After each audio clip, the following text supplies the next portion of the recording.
Hi friends, welcome to SIP FSC for Telugu channel. నా పేరు Srikanth. Last వీడియోలో మనం జిఎల్ అకౌంట్ పోస్టింగ్ గురించి తెలుసుకున్నాం. అండ్ ఈ వీడియోలో డిస్ప్లే డాక్యుమెంట్స్ గురించి తెలుసుకుంటాం.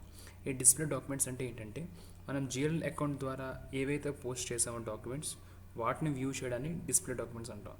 సో దానికి సంబంధించిన టీ కోడ్ FB03. సో మనం నావిగేషన్ ద్వారా వెళ్దాం. దానికి సంబంధించిన navigation accounting, financial accounting, general ledger, document FB03 display. So ఇక్కడ డాక్యుమెంట్ నెంబర్ ఇవ్వాలి, అలాగే కంపెనీ కోడ్, ఫిజికల్ ఇయర్. ఇప్పటివరకు నేను 3 డాక్యుమెంట్స్ పోస్ట్ చేశాను. సో డాక్యుమెంట్ 1 అని ఇస్తున్నాను. అండ్ ఇక్కడ 2017 ఫినాన్షియల్ ఇయర్. డాక్యుమెంట్ లిస్ట్ మీద క్లిక్ చేస్తాం. అండ్ ఇక్కడ మీరు ఏ డాక్యుమెంట్ నుంచి ఏ డాక్యుమెంట్ వరకు వ్యూ చూద్దాం అనుకుంటున్నారో ఆ నెంబర్ ఏం చేస్తారు. 1-3 physical year 2017 and execute click చేస్తారు. ఈ బటన్ ఎగ్జిక్యూట్ బటన్ అంటారు. సో ఇక్కడ కానీ లేదంటే F8 కానీ క్లిక్ చేయాలి. సో నేను పోస్ట్ చేసిన 3 డాక్యుమెంట్స్. సో ఈ డాక్యుమెంట్ మీద ఎక్కడైనా డబుల్ క్లిక్ చేస్తే దానికి సంబంధించిన ఫుల్ డీటెయిల్స్ మనకి కనబడతాయి అన్నమాట.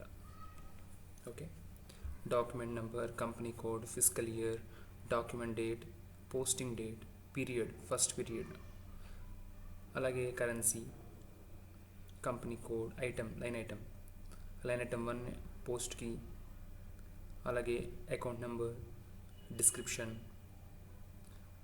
Amount, currency. సో వీటి మీద డబుల్ క్లిక్ చేస్తే మన జిఎల్ పోస్టింగ్ స్క్రీన్ మనకు కనబడుతుంది అనమాట. ఓకే, లైన్ ఐటమ్ 1కి సంబంధించి మళ్ళీ బ్యాక్ చేద్దాం. అండ్ దీన్ని క్లిక్ చేస్తే లైన్ ఐటమ్ 2కి సంబంధించిన స్క్రీన్ మనకు కనబడుతుంది. సో ఈ డిస్ప్లే డాక్యుమెంట్ ద్వారా మన పోస్ట్ చేసిన డాక్యుమెంట్కి సంబంధించి స్క్రీన్ వ్యూస్ మనం చూడొచ్చు అనమాట. ఓకే, సో ఈ వీడియోలో డిస్ప్లే డాక్యుమెంట్స్ అంటే ఏంటో తెలుస్తున్నాం. ఇంకో వీడియోలో చేంజ్ డాక్యుమెంట్, అలాగే చేంజ్ లైన్ ఐటమ్ గురించి తెలుసుకుందాం. నా వీడియో మీకు నచ్చినట్లయితే లైక్ చేయండి, కామెంట్ చేయండి, షేర్ చేయండి, సబ్స్క్రైబ్ చేయండి. Thanks for watching.